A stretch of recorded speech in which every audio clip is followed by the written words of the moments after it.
সরকার করতে দিচ্ছে এটা আপনার সাথে আমি এগ্রি করি না, কারণ রানা প্লাজার দুর্ঘটনার পরে মানে বাংলাদেশ রেড ক্রিসেন্ট সোসাইটি যে ভূমিকা রেখেছে, বিশেষ করে আপনি যে 4টি বক্তব্য রাখলেন, রেস্কিউ, রিকভারি, রিহ্যাবিলিটেশন, এবং এই প্রতিটি ক্ষেত্রে বাংলাদেশ রেড ক্রিসেন্ট সোসাইটি তার দায়িত্ব সঠিকভাবে পড়েছে।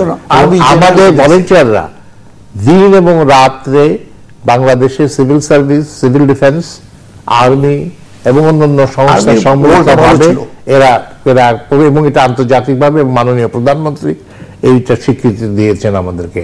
আর একটি কথা বললেন যে বাংলাদেশের যে দুর্যোগের যে সংজ্ঞাটা আপনি দিলেন, এইটা যদি ধরা হয়, মানে এটা একটা জনবহুল দেশ, ছোট দেশ, 10টা মিলিয়ে যে দুর্যোগ হয়ে গেল, তাহলে বোধহয় বাংলাদেশের দুর্যোগের আর কোনো সীমা অবশ্যই থাকবে না। তবে সরকার যে রেড ক্রিসেন্ট সোসাইটিকে যেভাবে সহযোগিতা করা উচিত ছিল, অতীতেও কোনো সরকার রেড ক্রিসেন্ট সোসাইটিকে সহযোগিতা করে নাই। বর্তমান সরকার অনেক করেছেন, কিন্তু তবুও আমি মনে করি বর্তমান সরকার ইদানিং শুরু করেছেন যে আমাদের একটা লামসাম, এই প্রথম বাংলাদেশ সরকার 25 লক্ষ টাকা আমাদের রেড ক্রিসেন্ট সোসাইটির ফান্ডে তারা কন্ট্রিবিউট করেছেন, এবং আমি এই প্রথম বাংলাদেশে হয়েছে। অতীতে কোনো সরকারই কিন্তু বাংলাদেশ রেড ক্রিসেন্ট সোসাইটির জন্য আলাদা কোনো বাজেটারি প্রভিশন রাখেন নাই।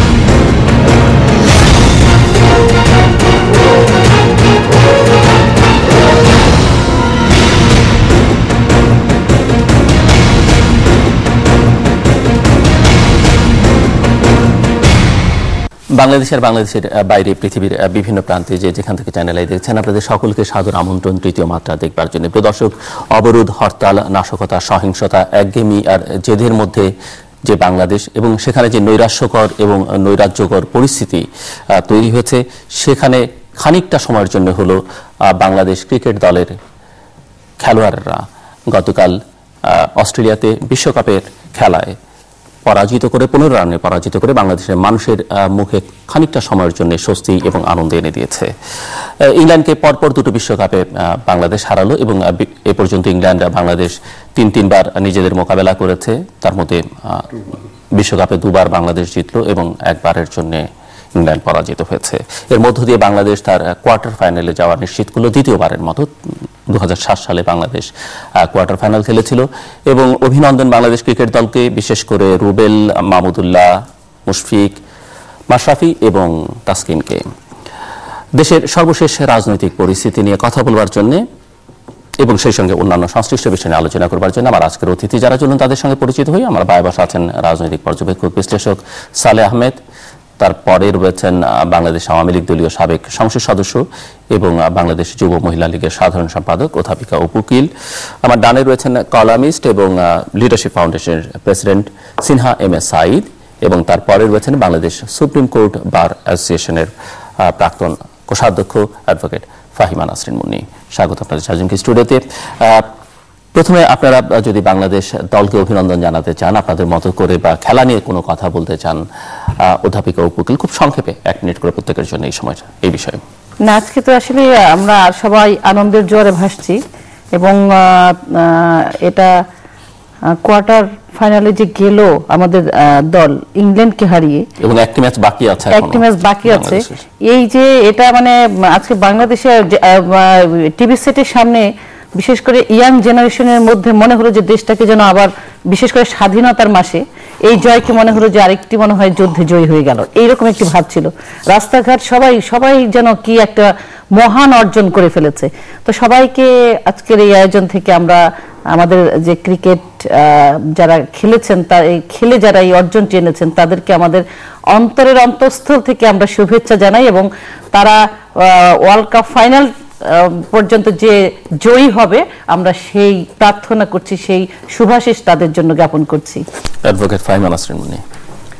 আমি আজকে কোর্টে সারাদিন দেখলাম আমার সব কলিগরা আমরা টিভি সেটের সামনে সুপার গ্লুর মতন আটকে আছি বাংলাদেশের খেলা সারা বাংলাদেশের চিত্রটা আজকে ঠিক এরকম ছিল, একটা নির্ভেজাল আনন্দ। এখানে দলমত রাজনীতি, গুমট দম বন্ধ করা পরিবেশ নেই, স্বস্তির নিঃশ্বাস। অনেকদিন পর অল্প কিছুক্ষণের জন্য হলো আমরা আনন্দ পেয়েছি ভীষণ। আর শুভেচ্ছা থাকলো বাংলাদেশ জাতীয় ক্রিকেট দলকে। আশা করি আমাদেরকে ভীষণ এখন আশা করতে শিখিয়েছে যে বলা যায় না এবার আমরা ওয়ার্ল্ড কাপ জিতেও যেতে পারি। বাহ, ধন্যবাদ, অভিনন্দন টাইগার্স, গো আহেড। আমাদের টাইগাররা দেখিয়ে দিল বাংলাদেশ সব সম্ভবের দেশ, বাংলাদেশ ইচ্ছে করলে সবকিছুই করতে পারে। তারা আমার মনে হয় চোখে আঙ্গুল দিয়ে দেখিয়ে দিল আমাদের রাজনীতিবিদদের যে তারা যদি একত্রিত হতো তাহলে দেশ কত আনন্দের বন্যায় ভেসে যেতে পারত। তাদের জয়ে আজকে যে আনন্দের বন্যা সারা দেশে দেখেছি তা আমাদের রাজনীতিবিদদের ঘুম ভাঙা, এই আশা করি, এই বার্তা আমি সকলকে দিই। মিস্টার সিনহা আহমেদ সাঈদ, আমার মনে হচ্ছে যে আজকের যে তীব্র প্রতিদ্বন্দ্বপূর্ণ জয়টা আমাদের হলো, এই জয়ের পিছনে সবচেয়ে বড় কথা হলো যারা এখানে জড়িত ছিলেন, যে খেলোয়াড়রা, কম বেশি সবাই কৃতিত্ব এখানে আছে। এবং এই জয়ের মধ্য দিয়ে আগামী সামনে যে খেলাগুলো আমাদের, তাদের একটা চ্যালেঞ্জ তাদের সামনে দাঁড়িয়ে গেল। আশা করি তারা আরও দৃঢ়তা নিয়ে সত্যিকারের টাইগারের ন্যায় আমাদের সামনে সেই শুভদিনটি এনে দিবেন যেদিন বিশ্বকাপে বাংলাদেশ প্রথম স্থানে চলে যাবে। রাজনৈতিক বিষয়ে যাই, অ্যাডভোকেট ফাহিমা নাসরিন মুন্নি, আপনাকে দিয়ে শুরু করি। এই যে বাংলাদেশের ক্রিকেট দলের জয়, আমরা দেখছি বিশ্বকাপে যদিও একটি ম্যাচ হেরেছে, একটি ম্যাচ পরিত্যক্ত হওয়ায় সেখানে পয়েন্ট ভাগাভাগি হয়েছে অস্ট্রেলিয়ার সঙ্গে, কিন্তু একটা জয়ের ধারাবাহিকতার মধ্যে আছে একটা নতুন করে স্বপ্ন। আপনি এবং অপু উকিল দুজন তো বিশ্ব চ্যাম্পিয়ন হবার স্বপ্নই দেখছেন। সেখানে এই যে ক্রিকেট দলের যেরকম ধারাবাহিকতা, আমরা কি এটি বলতে পারি কিনা যে 2008-এর নির্বাচনে আওয়ামী লীগের নেতৃত্বে মহাজোট ক্ষমতায় এসেছিল, তারপরে আবার একটি নির্বাচন হলো এবং সেই নির্বাচনও তারা বিজয়ী নিজেরা যেভাবে আপনি দেখেন না কেন এবং ক্ষমতায় আছেন, এবং 2008-এর পর থেকে এই যে ফেব্রুয়ারির সেই পিলখানা ইনসিডেন্ট থেকে অসংখ্য বাধা তার সামনে এসছে এবং সবগুলো একের পর এক অতিক্রম করে করে 2013-র শেষ 6 মাস অনেক রকম অস্থিরতার মধ্য দিয়ে দেশ গেছে। সেখানটা অতিক্রম করে তারপরে 5ই জানুয়ারি নির্বাচন শেষ করে তারপরে 1 বছর মোটামুটি ঠান্ডা রাখলেন আপনারা, এবং তারপর আবার উত্তাপ ছড়িয়ে দেবার চেষ্টা করলেন, 2 মাস পার করলেন। এবং অবস্থা দৃষ্টি এটি মনে হচ্ছে যে সরকার কি এই যাত্রাও তার যে জয়ের যে ধারাবাহিকতা বা পরিস্থিতি নিজের অনুকূলে রাখবার যে প্রয়াস, সেটির যে অব্যাহত একটা প্রক্রিয়া, সেখানটাতে সরকার এবারও সফল হতে যাচ্ছে কিনা, প্রশ্নটা আপনাকেই করছি আমি প্রথম। আপনাকে ধন্যবাদ। এবং কেন করছি আমার মনে হয় যদি আপনি বুঝতে পেরেছেন, না পারলে আমি কিন্তু যোগ করে দিতে পারি। না, ঠিক আছে, আমি চেষ্টা করছি উত্তর দিতে। গত 5ই জানুয়ারি নির্বাচন আমরা সবাই দেখেছি, যদিও মনে হবে কিছুটা পুনরাবৃত্তির মতন, কিন্তু 5%-এর কম মানুষ যেহেতু ভোট দিতে পেরেছে, 95% মানুষ ওই ভোটাধিকার যেটা প্রয়োগ করতে পারেনি। আজকে যিনি বর্তমান প্রধানমন্ত্রী, স্পিকার আছেন, আমাদের বিরোধী দলীয় নেতা বেগম জিয়া, ওনারা কেউ তো, যদিও বেগম জিয়াকে ভিন্ন প্রেক্ষিতে বালু ট্রাক দিয়ে আটক করে রাখা হয়েছিল, ভোট দিতে পারেননি। ওনারা যদি ভোট দেননি কিংবা দিতে পারেননি, আমি ভোট দিতে পারিনি, আমার মতন হাজার হাজার লক্ষ লক্ষ মানুষ তাদের স্বাভাবিক মৌলিক যে অধিকারটা সেটা থেকে বঞ্চিত হয়েছে। পরবর্তীতে আপনি ঠিকই বলেছেন, 1 বছর আমরা বারবার আমাদের দিক থেকে বলে এসেছি যে আলোচনায় বসুন, কিন্তু বর্তমান সরকার এবং আওয়ামী লীগ তো মিলেমিশে একাকার হয়ে গেছে। মনে হয়েছে যেন তারা সংলাপে বসা মানে খুব ডিসগ্রেসফুল একটা কাজ, খুবই খারাপ, মানে হেরে যাওয়া নৈতিকভাবে। ওনারা কিছুতেই আমাদের এই ডাকে সাড়া দেননি তো নেই, বরং বলেছেন বারংবার যে আমাদের আন্দোলন করবার কোনো শক্তি নেই, সামর্থ্য নেই। আপনারা সবাই জানেন যে আমাদের বিএনপির যিনি বর্তমান ভারপ্রাপ্ত মহাসচিব মির্জা ফখরুল ইসলাম আলমগীর, ওনার এগেইনস্টে 84টা মামলা পেন্ডিং আছে। আমার অত্যন্ত সিনিয়র শ্রদ্ধেয় কলিগ ব্যারিস্টার রফিকুল ইসলাম মিয়া স্যারের এগেইনস্টে 83টি মামলা। সুপ্রিম কোর্ট বারের সিটিং সেক্রেটারি এবং প্রেসিডেন্ট জেলে ছিলেন। ইতিহাসে নেই, স্বাধীনতার পর থেকে এই আজ পর্যন্ত ইতিহাসে নেই। তো ইতিহাসে পুনরাবৃত্তি করেছেন আমরা একটা সমাবেশের কথা করতে চেয়েছি বাংলাদেশের সমস্ত ডিস্ট্রিক্ট 64টা জেলা থেকে যখন লোকজন ঢাকার দিকে, আপনি জানেন সেই দিন কি অবস্থার পরিপ্রেক্ষিতে ঢাকার সাথে সমস্ত কিছু বিচ্ছিন্ন করে দিয়ে বাস, ট্রাক, গাড়ি, লঞ্চ, ফেরি বিচ্ছিন্ন করে দিল যে ঢাকায় আসতে পারবে না। কেন? ঢাকায় আমরা একটা সমাবেশ দিয়েছি। সরকার বলছে তাদের কাছে গোয়েন্দা রিপোর্ট ছিল যে কোনো ঘটনা ঘটার একটা আশঙ্কা করছিল গভর্নমেন্ট। তো তাই যদি হতো তাহলে আপনি সংবিধানে আমাকে যে অধিকার দিয়েছেন সভা করবার, সমাবেশ করবার, মুক্ত চিন্তা করবার, আমাকে আমার বাক স্বাধীনতা, আজকে আপনি বলেন একটার পর একটা প্রেস এবং মিডিয়া বন্ধ হয়ে গেছে কিনা? দিগন্ত টিভি, ইসলামিক টিভি, চ্যানেল 1, ওইদিকে 21 টিভিও বন্ধ করে দিয়েছিল। কি অভিযোগ? ওনার চেয়ারম্যান যে ইটিভি সালাম সাহেবের এগেইনস্টে পর্নোগ্রাফি। মানুষকে আপনি হিউমিলিয়েট করছেন, আইনকে অস্ত্র হিসেবে নিয়ে নিয়েছে। আপনার কথা আরো আমি শুনবো, কিন্তু আমার যেটি প্রশ্ন হচ্ছে যে এই যে 2 মাসের মধ্যে তো মানুষ, প্রতিটি মানুষই জীবন নিয়ে আতঙ্কিত, শিক্ষা ব্যবস্থা, অর্থনীতি সবই বিপর্যস্ত, কিন্তু আপনাদের যে কর্মসূচি সেটিকে ধীরে ধীরে তার কার্যকারিতা হারিয়ে ফেলছে। আমি সে কারণেই আসলে এই যাত্রা যদি সরকার অতিক্রম মানে উতরাতে পারে তাহলে তো সরকার আরো বেশ খানিকটা সময়ের জন্য একটা ভালো ব্রিদিং স্পেস পাবে। জি, এটার উত্তর হচ্ছে আমি আপনাকে বলি, 5ই জানুয়ারি যখন নির্বাচনটা হয় তখন বর্তমান প্রধানমন্ত্রী শেখ হাসিনা উনি বলেছিলেন যে এটা একটি নিয়ম রক্ষার নির্বাচন। যদি আপনাদের সবার মনে থাকে, আমার মেমোরি যদি আমাকে বিট্রে না করে, নিয়ম রক্ষার নির্বাচন খুব শিগগিরই একটা সবার অংশগ্রহণে, যেহেতু আপনি জানেন যে গত নির্বাচনে শুধু যে বিএনপি আসেনি তা না, আরো 30-35টি নির্বাচন কমিশনের সাথে নিবন্ধিত দল যারা আছে তারাও কেউ ইলেকশনে আসেনি। সবার অংশগ্রহণে একটা গ্রহণযোগ্য সুষ্ঠু একটা নির্বাচন করবার কথা উনি দিয়েছিল। বিং দ্য প্রাইম মিনিস্টার আমাদের দেশের, আমরা তো ওনাকে বিশ্বাস করতে চেয়েছিলাম। উনি আমি বিএনপি করি, বেগম জিয়ার আদর্শে অনুপ্রাণিত, জাতীয়তাবাদের, কিন্তু তার অর্থ তো উনি তো বাংলাদেশের প্রধানমন্ত্রী। এখন আমি তো আশা করতে চাই যে উনি যে সত্যি কথাটা বলেছেন এই কথাটা উনি রাখবেন। উনি রাখেননি। এখান থেকে ফ্রাস্ট্রেশন, আপনি জানেন 35-40% কিংবা তারও বেশি মানুষ বিএনপির মতন একটু বড় দলের, আওয়ামী লীগেরও আছে সমর্থক। এখন এখানে কোটি কোটি মানুষের কথা বলছি, কিন্তু আমি কোটি কোটি মানুষ, একজন দুজন না।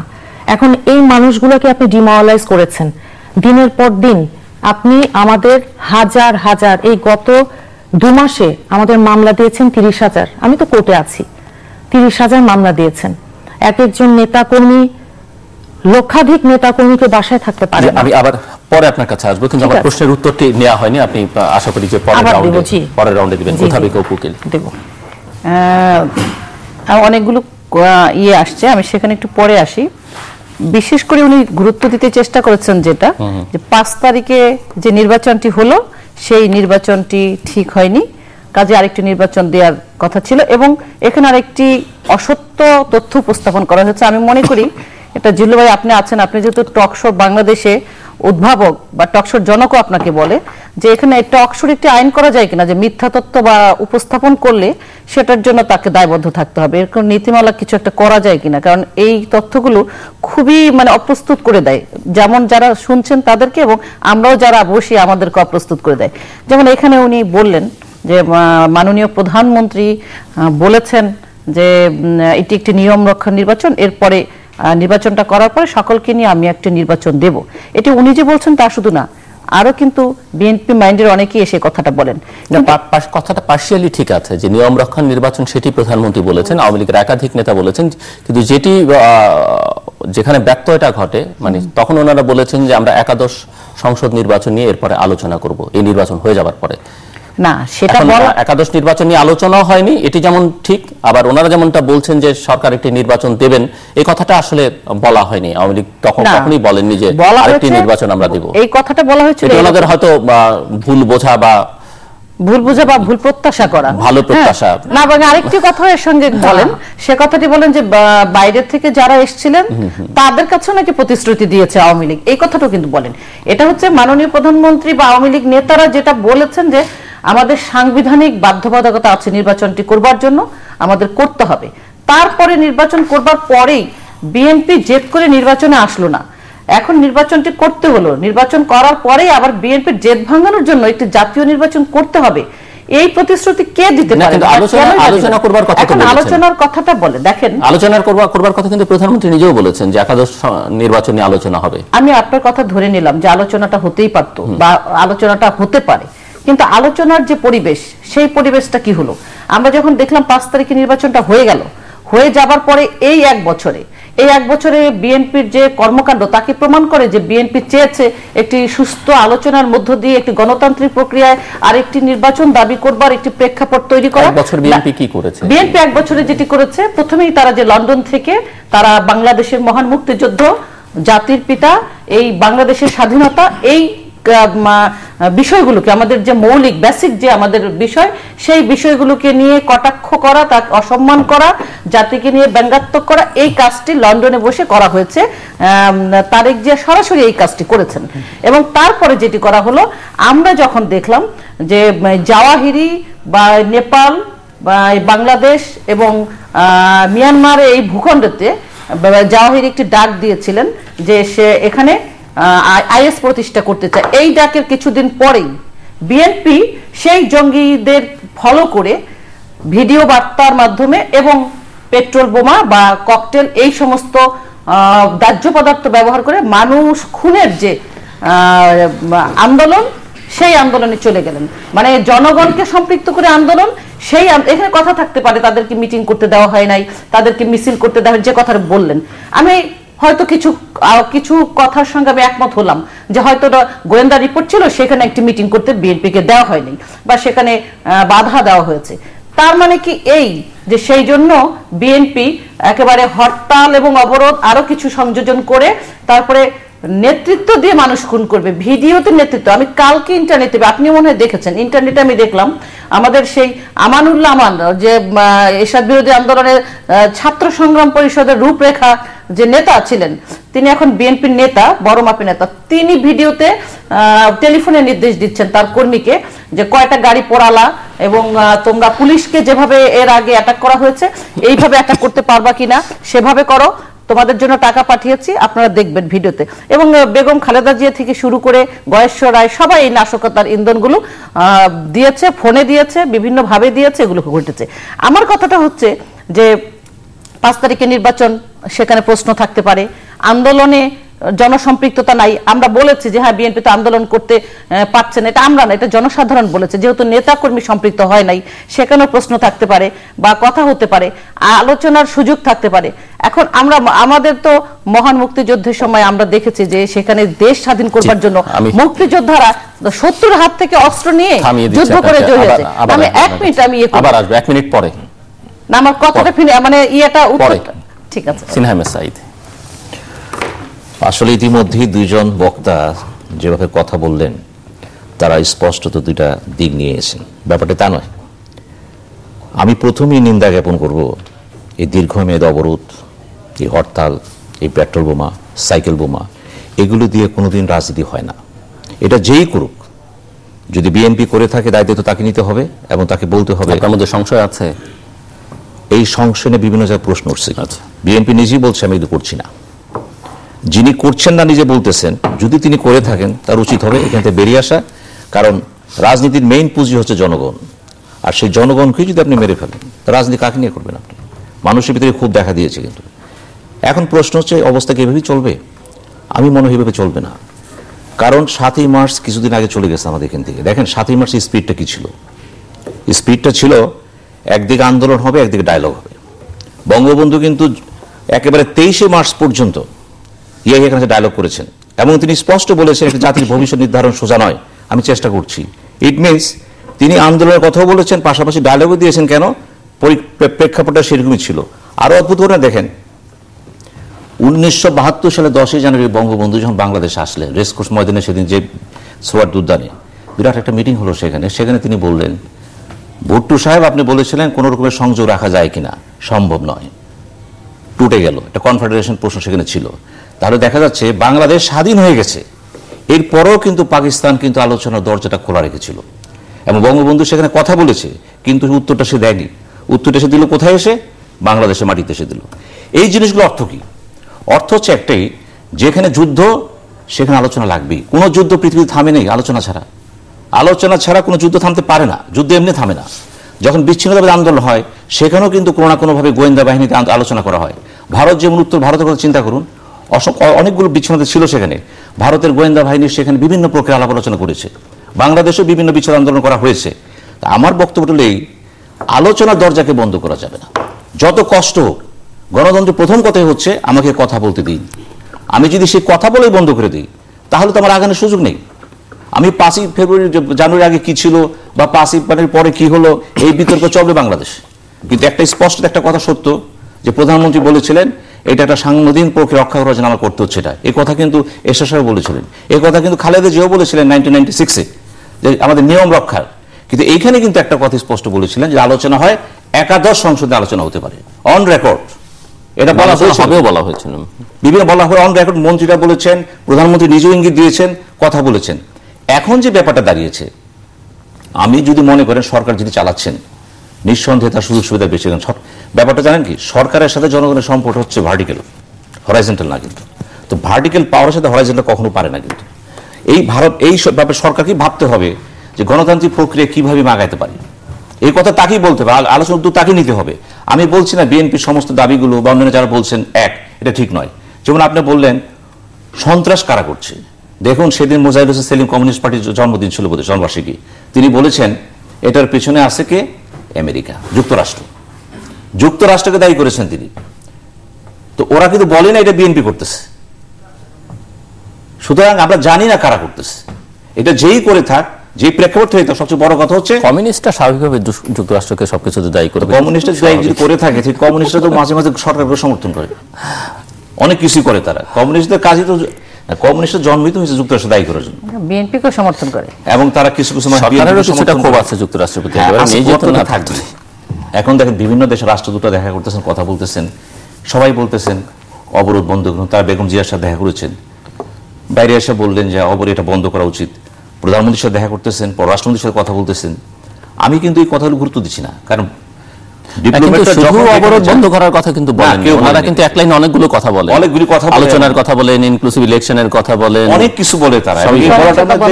সহিংসতা বন্ধের কথা বলেন, সকল পক্ষকে সহিংসতা বন্ধ করতে হবে। যেমন জাতিসংঘের মহাসচিবের কথা বলেন, উনি যেভাবে মাঝে মাঝে স্টেটমেন্টগুলো দেন সেগুলি তো মনে হচ্ছে ধরি মাছ নাসি পানি।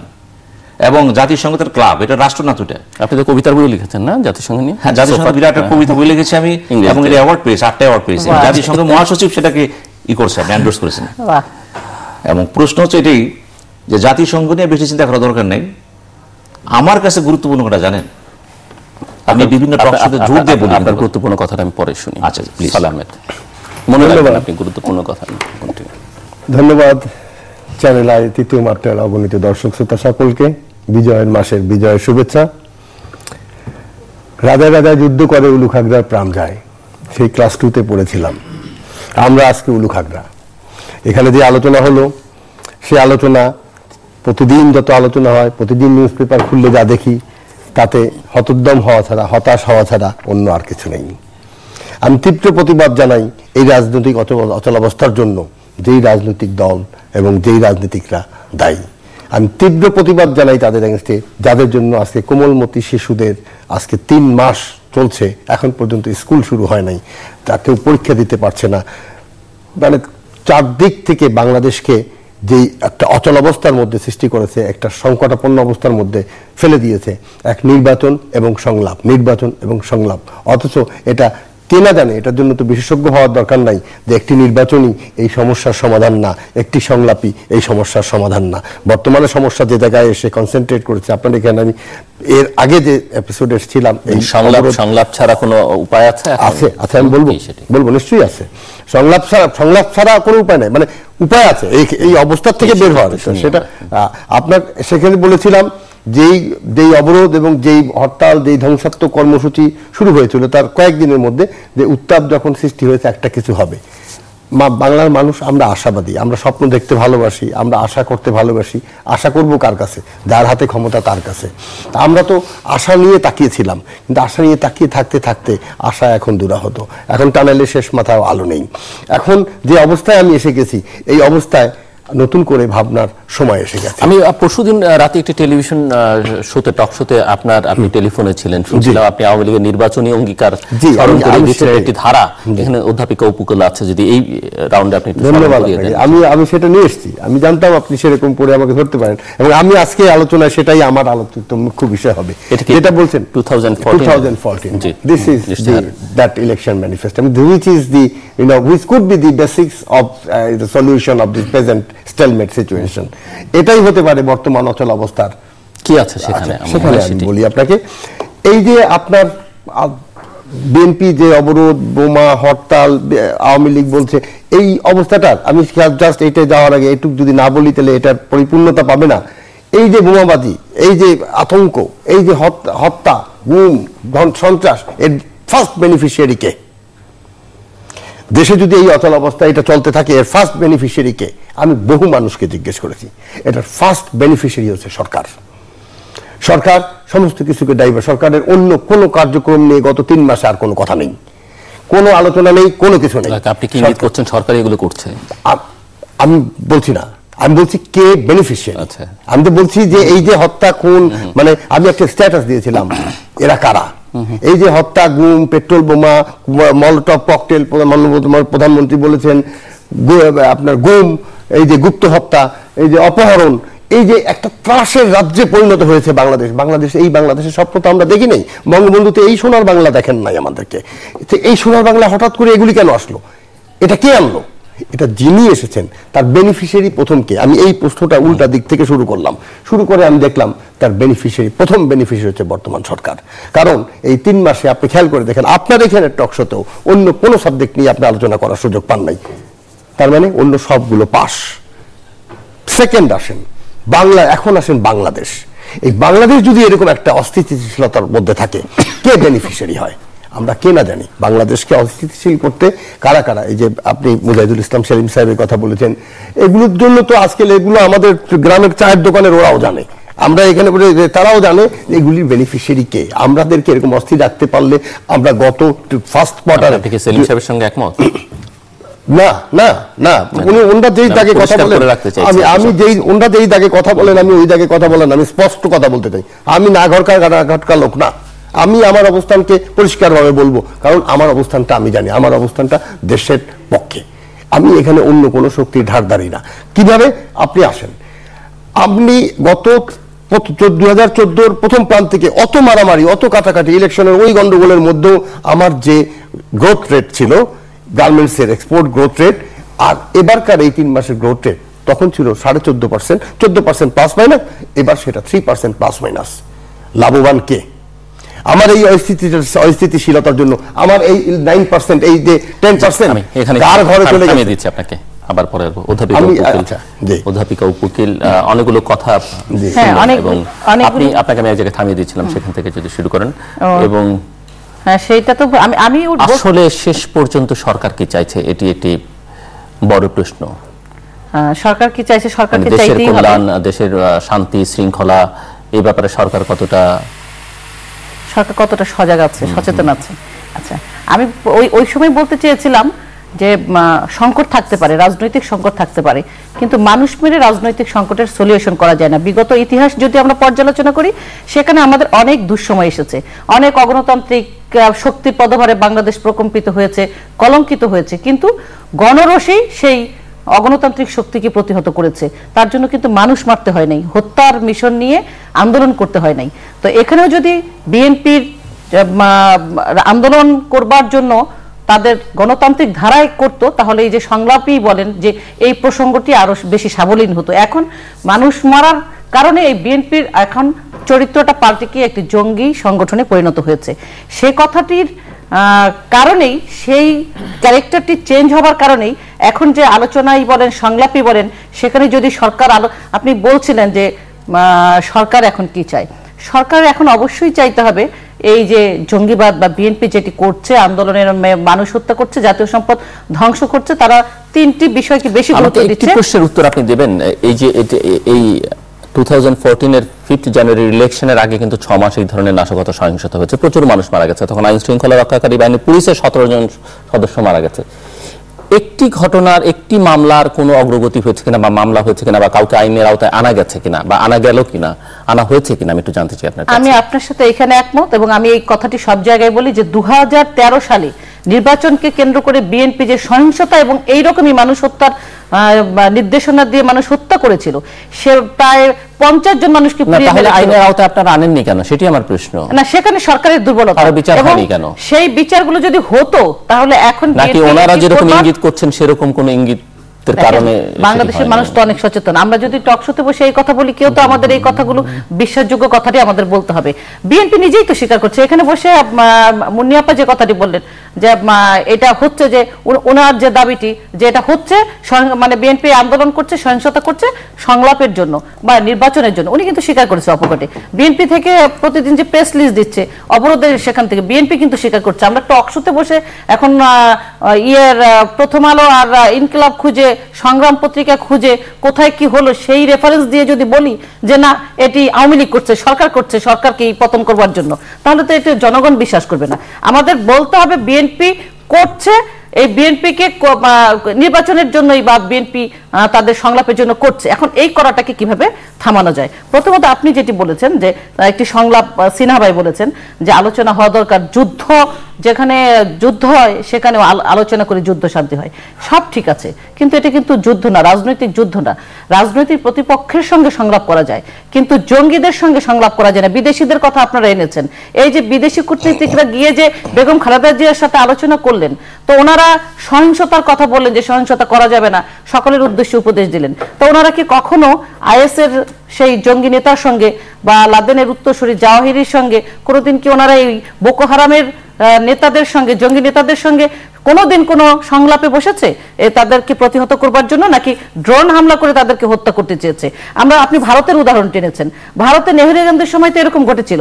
কমিউনিস্ট পার্টির রণদ্বীপের নেতৃত্বে সেদিন এইরকম জ্বালাও পোড়াও, মানুষ হত্যা, জাতীয় সম্পদ ধ্বংস, শিক্ষাখাত ধ্বংসের মিশনে নেমেছিল। তখন নেহেরু গান্ধী কি বলেছিলেন? বলেছিলেন যে আমার রাজনৈতিক বিরোধীদের সাথে আমি সংলাপে প্রতিনিয়ত বসতে প্রস্তুত আছি, কিন্তু যারা মানুষ হত্যার মিশন নিয়ে নেমেছে, জঙ্গিবাদ, তাদের সঙ্গে আমি সংলাপে বসবো না। এবং তিনি কি করেছিলেন? তিনি সেটাকে কঠোর হস্তে দমন করেছিলেন, সামরিক বাহিনী দিয়ে, পুলিশ প্রশাসন দিয়ে, এবং জনগণকে একত্রিত করতে তাদেরকে রুখে দিয়েছিলেন। তা আমাদের প্রেক্ষাপট আজকে এইরকম। কিন্তু এখানে একটি কথা বলি, এই পর্যায়ে এসে যদি সরকার স্বীকার করে তাহলে তো সন্ত্রাসের কাছে পরাজয় বরণ করা, এটি দেশের পরাজয়। আমি ওরকম কিছু বলিনি। আমার ওদিকে যিনি বসেছেন ওনার নাম অপু উকিল, যদিও উনি উকিল নন, উকিল আমি, কিন্তু উনি যেই স্পিডে কথা বলছেন আমি ভীষণ ভয় পেয়ে গেছি। এখন উনি ওনার নেত্রীর এবং প্রধানমন্ত্রীরই প্রতিধ্বনি করছেন যে জঙ্গি সংগঠন, অত্যন্ত লয়াল। ওনার মতন লয়াল কেউ থাকলে আমার মনে হয় শেখ হাসিনাকে আর ওনার ডিসলয়াল আশপাশে কে আছে এটা খুঁজে দেখবার প্রয়োজন হবে না। তো উনি বললেন বিএনপি একটি জঙ্গি সংগঠন, ওনার নেত্রী বলেছে আমাদের বেগম জিয়া জঙ্গি নেত্রী। যে কথাটা আপনারা প্রত্যেকেই এগ্রি করে গেছেন যে উনি 5ই জানুয়ারির ইলেকশনটাই বলেছিলেন নিয়ম রক্ষার নির্বাচন। পরবর্তীতে সেটাই লেজিটিমেট একটা এক্সপেকটেশন ছিল আমাদের সবার, যে উনি ওনার কথা অনুযায়ী যে পরবর্তী সংসদ নির্বাচন নিয়ে আলোচনায় বসবেন। সেটা তো উনি করেননি। উনি বাংলাদেশে সেই 70s সাউথ আমেরিকায় যা হতো, গুম, ট্রাক চাপা, রাষ্ট্রীয় সন্ত্রাস আমরা কম বেশি হয়তো দেখেছি অতীতে। এখন এটার মাত্রা সমস্ত কিছুকে ছাড়িয়ে গেছে। আপনারা প্রায় বলেন, ওই যে উনি একটু পরেই বলবেন, ওটা এখনো বলেননি, যে বার্ন ইউনিট, ওইটা আমাদেরও মন কাঁদে। বার্ন ইউনিটে প্রতিটা মানুষের সাফারিংস সেটা দেখে। আর উনি একটা কথা বলেছেন, এটা বলতে হয় না, মিসকোট করবেন না কোনোদিনও, যে আমি নাকি বলেছি যে বিএনপি সন্ত্রাস করছে, যেটা আই নেভার সেড। এটা আপনি কখনো বলবেন না। আমি কি বলবো এটা আই নো বেটার। না, আপনি তা বলেন নাই। আপনি বলেছেন না, আপনি বলেছেন যে বিএনপি সন্ত্রাস করছে, তা আপনি বলেন নাই। আপনি বলছেন যে বিএনপি আন্দোলন সংগ্রাম করছে, মানে এই যে বিএনপি যে আগে আন্দোলন করতে পারে নাই এইটা আওয়ামী লীগ থেকে বলা হচ্ছে, এখন বিএনপি আন্দোলন সংগ্রাম করতে পারছে, এখন সংলাপে বসা দরকার। এটার সাথে এটাকে রিলেট করবেন না, দুটো ভিন্ন ইস্যু। আমি সেটাই বলার চেষ্টা করছি যে বর্তমানে যে ডেডলক একটা সিচুয়েশন তৈরি করেছে, আপনি একটু আগে আমাকে জিজ্ঞেস করেছেন যে 2 মাস আমরা টেনে নিয়ে আসলাম, অবরোধ করছি, আমরা হরতাল করছি, যদিও শান্তিপূর্ণ। এখন তো কোনো কার্যকারিতা নেই, না, হরতাল তো হচ্ছে না প্র্যাকটিক্যালি, হরতাল ঢাকা হচ্ছে। এটা ঢাকায় দেখছেন আপনি, এটা ঢাকায় যে আগের মতই ট্রাফিক জ্যাম চিত্রটা আপনি দেখছেন জিলুর ভাই, এটা ঢাকার। আপনি ঢাকার বাইরে যান, কিন্তু বিএনপি চেয়ারপারসন কিন্তু এটি স্বীকার করে নিয়েছেন সম্ভবত কোথাকার কোনো একটা জনসভায়, টাঙ্গাইলে বা কোথাও, যে ঢাকায় ব্যর্থ হয়েছিল বলেই কিন্তু আগের বার 2015 এখন দেন না 14 জানুয়ারি ইলেকশনের আগে ঢাকা ব্যর্থ হয়েছে, পুরো দেশ আপনারা ছিলেন, এবার ঢাকা সফল হবে, এবং ঢাকা সফল হয়নি বলেই তখন সফল হয়নি আপনারা। এটা আমি বলি আপনাকে, বেগম জিয়ার কথা শুনেন, এটা ঢাকা যদি কিছু না হয় তাহলে আসলে তো সাফারিংস হচ্ছে। আপনি না না, সাফারিংসটাকে তো আমি তো সাফারিংস স্বীকার করছেন না, কিন্তু এখান থেকে কোনো ফল যদি আপনি বের করে না আনতে পারেন তাহলে মানুষকে না। একটা এক্সাম্পল দেই, গত সপ্তাহে হঠাৎ খুব হইচই, কি ওয়ারেন্ট ইস্যু হয়েছে বেগম জিয়ার এগেইনস্টে, ওয়ারেন্ট। তো স্বরাষ্ট্র প্রতিমন্ত্রী কি বলেছে আপনারা সবাই দেখেছেন, পরবর্তীতে এক একজন পুলিশের কি ওয়ারেন্ট তো পৌঁছায়নি, একবার বলেছে 3টা থানায় চলে গেছে, আবার বলেছে ওয়ারেন্ট কেউ পায়নি। কাজেই গভর্নমেন্ট যে পিছু হচ্ছে, সেটা তো এই মেসেজ তো ক্লিয়ার যে উনি তো বেগম জিয়াকে অ্যারেস্ট করবার জন্য খুব হইচই করছেন, বড় বড় মন্ত্রী, বড় বড় নেতারা এক একজন এক এক সময় এক এক কথা বলছেন। যে ছাত্রলীগের যে সেক্রেটারি, সেও তো বলল বেগম জিয়াকে অফিস থেকে সে কিভাবে বিতাড়িত করা যায়। শাহজাহান খান একজন সিটিং মন্ত্রী, সে শ্রমিক নেতা, ওই এলাকার আশপাশে আমারও বাসা, উনি কত মানুষ নিয়ে উনি গেছে, এটা কি আপনি কোনোদিন অতীতে দেখেছেন এই কালচার? আবার আসবো আপনার কাছে, সালেহ আহমেদ। ধন্যবাদ আপনাকে। আমি যে জায়গাটা ছিলাম, যে বেনিফিশিয়ারিকে, এই বেনিফিশিয়ারির কথা যদি চিন্তা করি, তাহলে বেনিফিশিয়ারি হওয়া উচিত বাংলাদেশে। যত এই যে আমরা যে উত্তাপ বলেছিলাম, উত্তাপ থেকে যদি একটা ভালো রেজাল্ট কিছু আসতো, বাংলাদেশের উপকার হতো, বাংলাদেশের রাজনীতির একটা চেঞ্জ আসতো, তাহলে আমরা উপকৃত হতাম। কিন্তু হতাশাগ্রস্ত ভাবে আমি আজকে বলতে বাধ্য হচ্ছি, কোনো চেঞ্জ হয় নাই, কোনো উন্নতি হয় নাই, অবনতি এবং অবনতি এবং অবনতি। তা আমাদের টাইগাররা যে চোখ খুলে দেখিয়ে দিল যে ইয়াং জেনারেশনই পারে বাংলাদেশকে চেঞ্জ করতে। তা আমি বাংলাদেশের রাজনীতিবিদদের এবং রাজনীতিক দলদের অনুরোধ করব, আপনারা দয়া করে আমাদের ওই টাইগারদের মতো নতুনদের হাতে আমাদের সবকিছু ছেড়ে দেন। যে ছেড়ে দেন কোন ভিত্তিতে, এবং এই যে বর্তমান যে সলিউশন, যে প্রবলেমটা নিয়ে আলোচনা করছি, এটা সলিউশন আজকে আমাদের আলোচনা এসছে যে আজকে যদি অধ্যাপিকা অপুকিল বলেছেন যদি আলোচনায় যায় তাহলে মনে হবে আওয়ামী লীগ হেরে গেছে, আর যদি বিএনপি মনে করবে সালেহ ভাই, আমি বলেছি জঙ্গি মানুষ যারা হত্যা করছে তাদের কাছে সারেন্ডার করা মানে তাদেরকে সমর্থন দেওয়া। মানুষ ওকে, উনি নিজে বলেন, উনি আমাকে উদ্ধৃত করেছেন, আমি বলিনি এই কথাটা। এনিওয়ে, মানে এটাই বাজার, যদি এখন আওয়ামী লীগ সংলাপের কথা মেনে নেয় তাহলে আওয়ামী লীগ হেরে গেল, এটাই হচ্ছে মানে বাংলাদেশের জনগণ হেরে যাবে। বাংলাদেশের জনগণ, আমি সব কথা মানি না, বাংলাদেশের জনগণ হেরে দেবে তারা যদি সংলাপ মেনে নেয়, আর বিএনপি জিতে যাবে, মোটেই না, মোটেই না। আমি আশা করেছিলাম গত 12ই জানুয়ারি যখন বর্ষপূর্তির মিটিং করে এবং প্রচন্ড ভাবে বলা হচ্ছিল মাননীয় প্রধানমন্ত্রী দিক নির্দেশনামূলক বক্তৃতা দেবেন 12ই জানুয়ারি, ওনার বক্তৃতা মন দিয়ে শুনলাম, কিচ্ছু পেলাম না। সেদিনকে 7ই মার্চে বিশাল জনসভায় মাননীয় প্রধানমন্ত্রী বক্তৃতা দিলেন, আমি পেলাম না। আমি বড় আশা করি, আমি আশা করবো না কেন, মাননীয় আমাদের দেশের প্রধানমন্ত্রীর কাছে যদি আমি আশা না করি, শুনতে হয় আপনি প্রধানমন্ত্রীর কাছে আশা করেন কেন, তাহলে তো আমরা নেব। হ্যাঁ, থ্যাংক ইউ ভেরি মাচ। আমি আশা করেছিলাম যে কথাটা আপনি বললেন, আমি যে প্রশ্নটা করেছিলাম যে বাংলাদেশ আওয়ামী লীগ জনগণের দল, বাংলাদেশ আওয়ামী লীগের নেতৃত্বেই এই দেশের স্বাধীনতা এসেছে। আমি মনে প্রাণে বিশ্বাস করি বাংলাদেশের রাজনৈতিক চর্চা অবশ্যই বাংলাদেশের স্বাধীনতায় বিশ্বাসী, বাংলাদেশের সার্বভৌমত্বে বিশ্বাসী এবং স্বাধীনতা যুদ্ধে বিশ্বাসী। এই চেতনাগুলি, এই চর্চাগুলির উপর ভিত্তি করেই বাংলাদেশের রাজনীতি আবর্তিত হবে, বাংলাদেশের রাজনীতি এগিয়ে যাবে।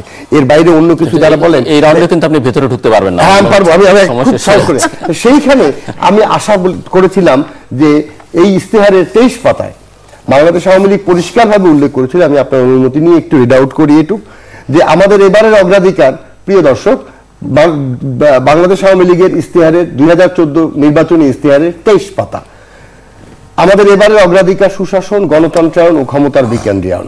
এটার 1.1, 1.2, 1.3-তে উনি বলেছেন শান্তি এবং স্থিতিশীলতা 1.1, 1.2 সংবিধান এবং সংসদ, যেটা হচ্ছে মূল। বিএনপি যে 7 দফা দাবি দিয়েছে, সেই 7 দফা না বলে যদি এটা বলতো যে সংবিধান সুরক্ষা, গণতন্ত্র ও গণতান্ত্রিক প্রতিষ্ঠানগুলিকে আরো সুদৃঢ় ভিত্তির উপর সুপ্রতিষ্ঠিত করা হবে এবং সংসদকে কার্যকর করতে প্রয়োজনীয় ব্যবস্থা নেওয়া হবে, এটা ছিল বাংলাদেশ আওয়ামী লীগের নির্বাচনী অঙ্গীকার এবং অগ্রাধিকার প্রাপ্ত। And third, the most important, জাতীয় ঐক্যমত। গণতান্ত্রিক প্রক্রিয়াকে সমুন্নত ও নিরবচ্ছিন্ন উন্নয়ন নিশ্চিত করার মতো মৌলিক প্রশ্নে সব রাজনৈতিক দল, আওয়ামী লীগ সরতে পারবে না, সব রাজনৈতিক দল, শ্রেণী ও পেশাজীবী সংগঠন ও সিভিল সমাজ সহ দলমত নির্বিশেষে জাতীয় ঐক্যমত গড়ে তোলার উদ্যোগ গ্রহণ করা হয়নি। আমরা কি গত 1 বছরে একটা উদ্যোগ দেখেছি? ধন্যবাদ, আপনাকে ভালো কথা বলেছেন আপনি। আমার মনে হয় পৃথিবীতে যদি একটা প্রতিযোগিতা করা হয় যে দলীয় কর্মসূচি ম্যানিফেস্টো যারা লেখেন এদেরকে একটা আন্তর্জাতিক মানে পুরস্কার দেওয়া হবে, এক্ষেত্রে বাংলাদেশের সব দল প্রতিযোগিতা করবে এবং সেখানে সবাই টাইগার হয়ে যাবে। কিন্তু কাজে এই কর্মসূচি, বাংলাদেশের সংবিধানকে বলা হচ্ছে পৃথিবীর one of the best constitution of the world, কিন্তু সেই সংবিধানও কিন্তু আমাদেরকে সেইভাবে সেফগার্ড করতে পারেনি। মূল কথাটা হচ্ছে, দেখেন গতকাল সোহরাব হোসেন একটা লেখা লিখেছেন প্রথম আলোতে। উনি বলেছেন যদি সংলাপ নাই করেন তাহলে নিজের সাথে নিজে সংলাপ করেন। 2 নেত্রীকে বলেছে, অর্থাৎ আয়নার সামনে দাঁড়িয়ে বলছে আপনি কথা বলেন, জিজ্ঞেস করেন কি ভুলভ্রান্তি আপনারা করেছেন। এই প্রেক্ষাপটে কেন আসলো বাংলাদেশ? কেন একজন সাংবাদিককে বলতে হচ্ছে 2 নেত্রীকে অন্তত নিজের চেহারার সাথে আয়নার সামনে দাঁড়িয়ে কথা বলেন? ঘটনাটা হচ্ছে কলিঙ্গ যুদ্ধের সময় সম্রাট অশোক যখন যুদ্ধক্ষেত্রে গেলেন, দেখলেন সেখানে 1.5 লক্ষ সৈন্যের লাশ পড়ে আছে, আরো প্রায় 1 লাখ সৈন্য, যেখানে তার আত্মীয় স্বজন বন্ধু বান্ধব অনেকে ছিলেন, তারা কাটপাচ্ছে ধ্বংসের মধ্যে। এটা দেখে অশোকের মনে খুব নাড়া দিল সে, এবং তিনি বৌদ্ধ ধর্ম গ্রহণ করলেন। বৌদ্ধ ধর্ম গ্রহণ করার পরে যেই অশোকের টর্চার চেম্বার ছিল, যে অশোক ছিল সবচেয়ে নির্যাতনকারী লোক, বৌদ্ধ ধর্ম গ্রহণ করার পরে তিনি একটা মানসিক পরিবর্তন ঘটলো এবং তিনি ঘোষণা দিলেন, আজ থেকে আমার প্রজার আমার সন্তান। লক্ষ্য করুন, প্রজার আমার সন্তান। গৌতম বুদ্ধ, তার কাছে মাঝে মাঝে একটা লোক আসতে জিজ্ঞেস করতো বুদ্ধর কাছে, তার অনেক প্রাপ্তি ছিল, যেহেতু বুদ্ধর কাছে আসছে, একদিন রাগ করে অনেক গালিগালাজ করলো, তারা বললো যে তুই থাক, আমি চলে যাই। আবার ঘুরে আসছে, আমি তোর কাছে কোনোদিন আসবো না। যখন চলে যাচ্ছে তখন গৌতম বুদ্ধ বললো, একটু দাঁড়াও, তুমি এতক্ষণ আমাকে যে গালিগুলি দিলা আমি তোমাকে সব ফিরিয়ে দিলাম। লক্ষ্য করুন আলোচনার মানে আর্ট অফ নেগোসিয়েশন ডায়লগ দেখেন। গৌতম বুদ্ধ গালি জানে, কিন্তু বললো তুমি আমাকে যে গালিগুলি দিলা আমি তোমাকে সব ফিরিয়ে দিলাম। অর্থাৎ তিনি তাকে বুঝিয়ে দিল যে আমি বুদ্ধই, তুমি যা তুমি তাই। এখন বর্তমান সংকটের যদি চিন্তা করেন, আমি যেটা মনে করি বারবার বিভিন্ন টক শোতে বলি, এটা এই সংকট থাকবে না। অপু কি বলেছেন সুন্দরভাবে, যদি রাজনীতি সংকট হয়, কিন্তু আওয়ামী লীগ বলছে রাজনীতি সংকট নয়, এটা হচ্ছে সন্ত্রাস। এখন প্রধান কথা হলো যে স্বীকৃতি দিতে হবে কি বলেন ভাই সিনা ভাই, আপনি কি বলেন? আমি আগাচ্ছি। প্রথম বুঝতে হবে সংকটটা কি, রাজনৈতিক নাকি সন্ত্রাস। সন্ত্রাসটা কখন আসলো, কিভাবে আসলো? এমন কোন সময় আসলো রাজনীতি দুয়ারগুলো বন্ধ হয়ে গেল সব? যদি দুয়ার বন্ধ না হয়ে থাকে সন্ত্রাস তো আসার কথা না। তাহলে কোথাও ডেমোক্রেসির কোথায় ঘাটতি ঘটছে, কোথায় আলাপ আলোচনা দরজা বন্ধ করে দেওয়া হচ্ছে, কোথায় হয়তো অতিমাত্রায় কিছু অতি উৎসাহী লোকের বাড়াবাড়ি হয়েছে সেখানে। নাহলে আজকে বি চৌধুরী সাহেব বলতেছেন একটা ন্যাশনাল গভর্নমেন্ট করার হেডেড বাই প্রেসিডেন্ট। এটা তো আর্টিকেল 7 এর একেবারে সরাসরি চ্যালেঞ্জ। আপনি যদি এটা করতে চান তাহলে আর্টিকেল সংশোধন করতে হবে আপনাকে। উনি যেটা বললেন, আমরা কিন্তু এই ধরনের উদ্ভট প্রস্তাব চাচ্ছি না। আমি বি চৌধুরী সাহেবকে রিকোয়েস্ট করব, আপনি বাংলাদেশের প্রেসিডেন্ট ছিলেন, কিভাবে আপনি বিতাড়িত হয়েছেন আপনি ভালো জানেন। সেদিন প্রতিবাদ করেন না, কিন্তু আপনি সমস্যায় প্রতিবাদ করেন আবার চুপ হয়ে যান।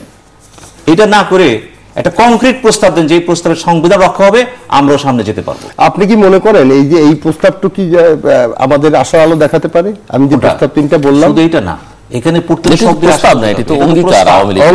অঙ্গীকার তো মানে আরেকটা আগে আপনাকে বলেছে, শুনুন, অঙ্গীকারকে যখন ধিক্কার দেওয়া হয়, ভুলে যাওয়া হয়, কখন বলে মানুষ? আপনি দেখবেন মানুষ যখন ডাল ভাত খেয়ে বেঁচে থাকে কম চিন্তা করে, যখন সে গাড়ি বাড়ি করে শেষ করতে হবে আপনাকে, এবং আমরা প্রায় শেষ প্রান্তে, প্রত্যেকের কাছে আমি পরে আসছি আপনার কাছে। আপনি 2 মিনিট করে প্রত্যেকের জন্য সময়, শেষবারের মতো, যে এই অবস্থা থেকে আর আসলে পরিত্রাণের উপায় কি, পরিত্রাণ কবে হবে সেটিও মানুষের প্রশ্ন, এবং কিভাবে হবে, আর না হলে কি হবে। সো সালেহ আহমেদ। ধন্যবাদ আপনাকে। আমি মনে করি এই অচল অবস্থার নিরসন, এখনো জাতীয় সংসদ চলছে, জাতীয় সংসদই সমস্ত সমস্যার সমাধানস্থল হওয়া উচিত। যদি আমি ডেমোক্রেটিক সিস্টেম যেটা ক্লেম করি আমরা, সেটা যদিও আমার দেশে সেটা নাই, তা আমি আশা করব এবং আমি আহ্বান জানাবো যে এই যে চলতি অধিবেশন চলছে, এই অধিবেশনই এই ইশতেহারের এটা কোনো একজন মাননীয় সংসদ এটাকে আনুন, জাতীয় ঐক্যমত গড়ার লক্ষ্যে যে উদ্যোগ গ্রহণ করা দরকার সেই গ্রহণ করলে তাতে বাংলাদেশ আওয়ামী লীগও হারবে না, বিএনপিও জিতবে না, দেশ জিতবে। তারা একটা রাজনীতিবিদদেরই এর সলিউশন বের করতে হবে ওই জাতীয় সংসদে বসে। কিন্তু দুঃখের বিষয় হলো ওই জাতীয় সংসদে মাননীয় প্রধানমন্ত্রীর যিনি দূত, বিশেষ দূত, তিনি কিছুদিন আগে বলেছেন বাংলাদেশের রাজনীতি অসুস্থ, এর চিকিৎসা দরকার। এই গত পরশুদিন বলেছেন যে আমি আর কি স্বৈরাচারী ছিলাম, বর্তমান সরকার তার থেকেও বেশি স্বৈরাচারী। তো তাকে দূত বানিয়ে, তাকে বসিয়ে বাংলাদেশ আওয়ামী লীগ তার অঙ্গীকার কতটুকু বাস্তবায়ন করবে তাতে আমি সন্দিহান। কিন্তু যদি তারা না করেন, আপনি যেটা কথা বলেছেন, যদি তারা এটা না করেন, তাহলে এই বাংলাদেশের মানুষ জানে তারা কোন সময় কি করতে হয়। বাংলাদেশের মানুষ যখন সব ধরে টান দেবে, হ্যাঁ, সেই যে সত্যজিৎ রায়ের সেই বিখ্যাত সিনেমা, তখন এই 3টা বাস্তবায়নের দায়িত্ব, এই অঙ্গীকার নিজেরা করে নেবে। তখন এই বাংলাদেশের কোনো রাজনৈতিক দলের প্রয়োজন হবে না। সেই দিন আমি দেখতে চাই না, কিন্তু তারা যেভাবে আগাচ্ছেন সেই দিন অত্যাসন্ন যে তাদের প্রয়োজন পড়বে না। ধন্যবাদ। সিনহা মেসাইদ। আমি আসলে অনেক কথা ভুলে গেছি, ভুলে এই জন্য যাচ্ছি। স্পষ্ট তো মনে রাখতে হবে, বিদেশি দূতগুলো যেভাবে নাড়াচাড়া করছে এখানে, সেটা শুধু সরকার না, বিরোধী দলের সাথে কথা বলতেছে তারা। দেখেন, ইউএস কংগ্রেসে 8 জন কংগ্রেসম্যান, 11 জন তাদের একটা অনুরোধ জানিয়েছেন জন কেরিকে। আমি ভয় পাচ্ছি পাকিস্তানের প্রেস তার ল, খেয়াল করুন, সমস্ত এইট বন্ধ হয়ে গেছিল। কিন্তু এরশাদ সাহেব যখন ক্ষমতা এসেছে 90 সালে, সমস্ত এইট বন্ধ হয়ে গেল। কেন? ডক্টর বি চৌধুরী এবং ডক্টর কামাল হোসেন এত তৎপরতা চালালেন বিদেশে যে, এবং এই দুজন ব্যক্তি বাংলাদেশের বৈদেশিক হস্তক্ষেপে 2 নায়ক হচ্ছে 2 জন। একবার চিন্তা করুন 1990 সালের ঘটনাটি। আজকে কি হচ্ছে? আজকে যদি ইউএস কংগ্রেস কোনোদিন এইভাবে আগায় যায়, কারণ আমেরিকার সাথে বর্তমান সরকারের যে সম্পর্ক টালাপাড়া চলছে সেটা শুভ লক্ষ্যটা।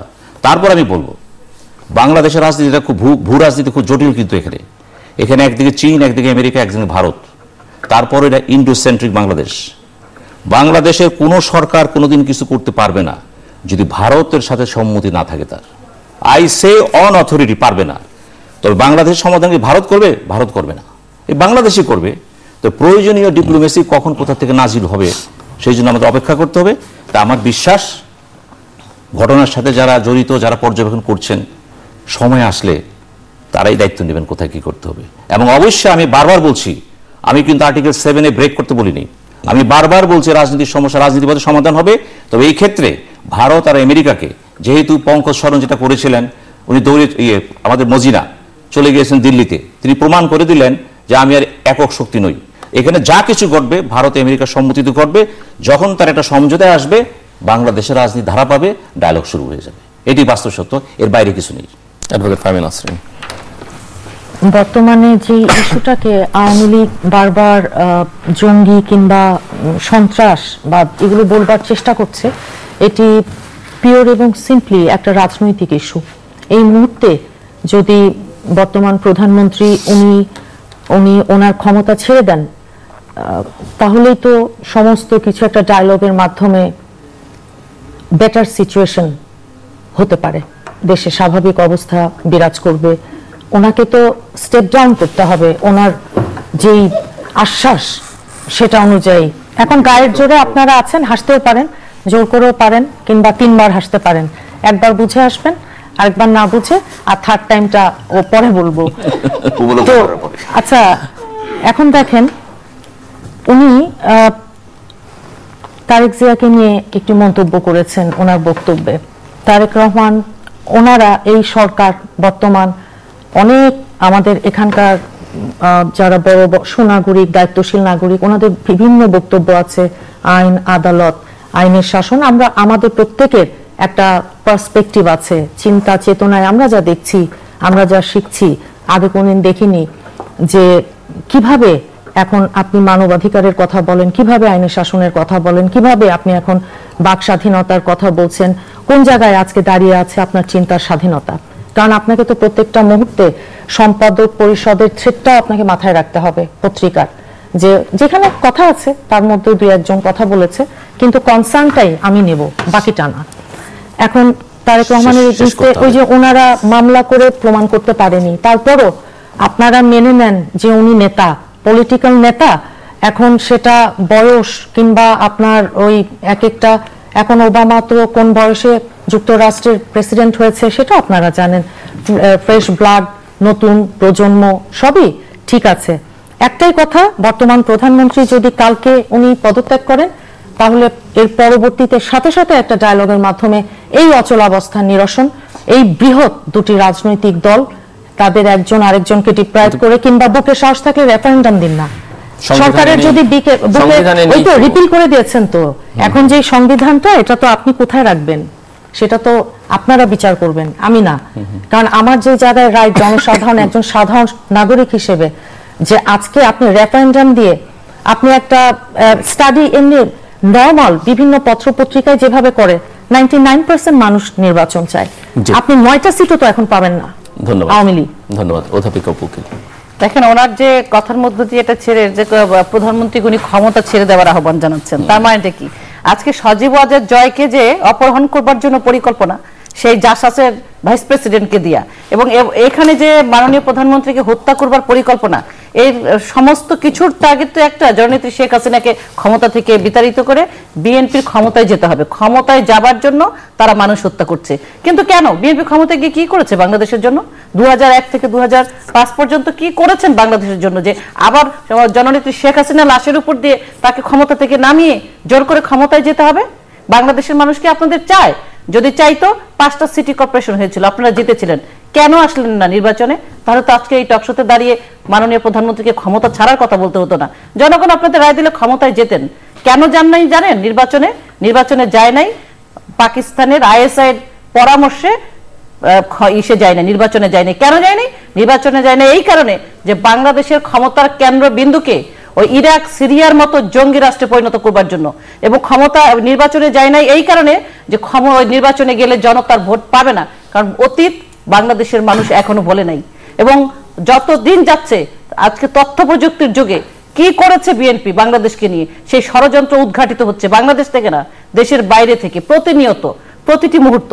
আমি একটু ইসের কথা বলতে চাই, সালেহ ভাইয়ের কথা। সালেহ ভাই যে নির্বাচনী ইশতেহারের 3টি বিষয় তুলে ধরেছেন, অত্যন্ত সুন্দর 3টি বিষয় আপনি তুলে ধরেছেন, কিন্তু বিষয়টাকে আপনি ঘুরিয়ে ফেলেছেন। নির্বাচনী ইশতেহারে আছে সরকারের যে কর্মপরিকল্পনাগুলো, সেই কর্মপরিকল্পনাগুলো বাস্তবায়নের ক্ষেত্রে জাতীয় ঐক্য গড়ে সকলের মতামত নিয়ে এগিয়ে যাওয়া।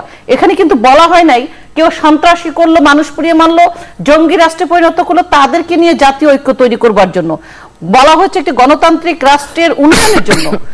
ইশতেহারে যেটি বলা আছে উন্নয়ন অগ্রগতির পরিকল্পনা, সেখানে বলা হয়েছে সকলকে নিয়ে করা, এবং সেটি করেছে বলেই কিন্তু বাংলাদেশ আজ এগিয়ে গেছে সমস্ত জায়গায়। আমার ভালো হবে, আমার কথা বলতে সুবিধা হবে। ঐক্যমতে যেমন ধরেন বাংলা যে কোনো একটি পদ্মা সেতু তৈরি হচ্ছে, জাতীয় ঐক্যমত।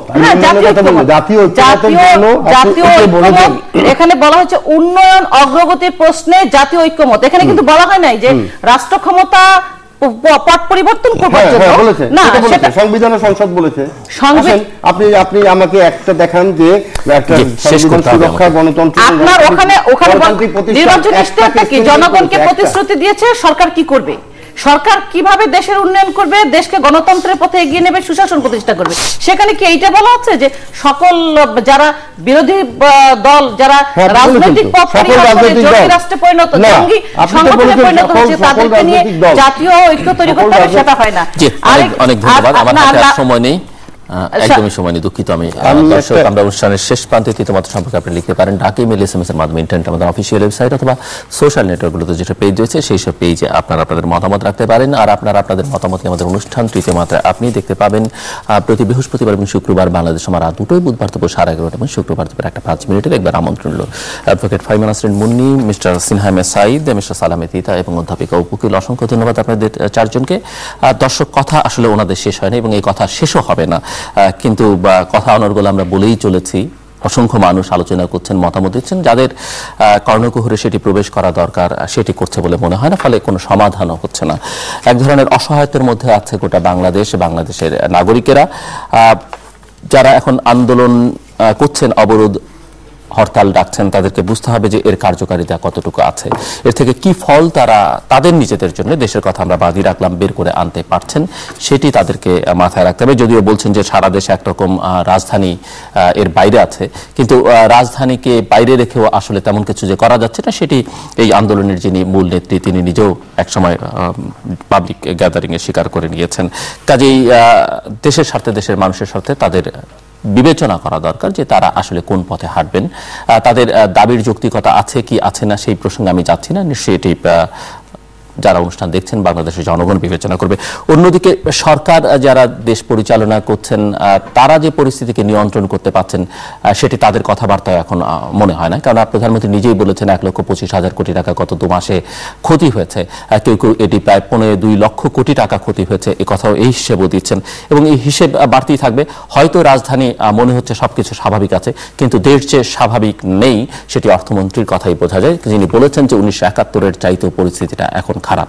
বর্তমান সরকারের অর্থমন্ত্রী কথা বলেছেন এবং মানুষ স্বস্তি চায়, শান্তি চায়, নিরাপত্তা চায় জীবনে, এটি দেওয়ার দায়িত্ব হচ্ছে সরকারের। সেটি দিতে না পারলে সরকারকে ব্যর্থই বলবে জনগণ এবং জনগণের আস্থা সরকার কতটা অর্জন করতে পারছে বা আস্থা যেটুকু ছিল সেটুকু কতটুকু অবশিষ্ট আছে সেটি কিন্তু সরকার বিবেচনা করে দেখতে পারে এবং সেখানে তার কৌশল কি হবে, তিনি সংলাপের পথে হাঁটবেন না দমনপীড়ন কিংবা প্রশাসনিক পদক্ষেপের মধ্য দিয়ে পরিস্থিতি নিয়ন্ত্রণ করবে তার ব্যাপার, কিন্তু জনগণ স্বস্তি চায়, নিরাপত্তা চায়, অর্থনীতি যেভাবে এগিয়ে যাচ্ছিল সেভাবে এগুক সেটি চায় এবং সেখানে কোনো ব্যত্যয় ঘটলে দায়ভার প্রধানত সরকারকে দিতে হবে, কারণ ক্ষমতায় আছেন, রাষ্ট্র পরিচালনার দায়িত্ব এখন তারা নিজেরা নিয়েছেন বা জনগণ তাদেরকে দিয়েছে, যেভাবেই তারা বলতে চান না কেন। দর্শক, আমাদের সঙ্গে থাকবার জন্য অসংখ্য ধন্যবাদ, আপনাদের সবার জন্য শুভকামনা।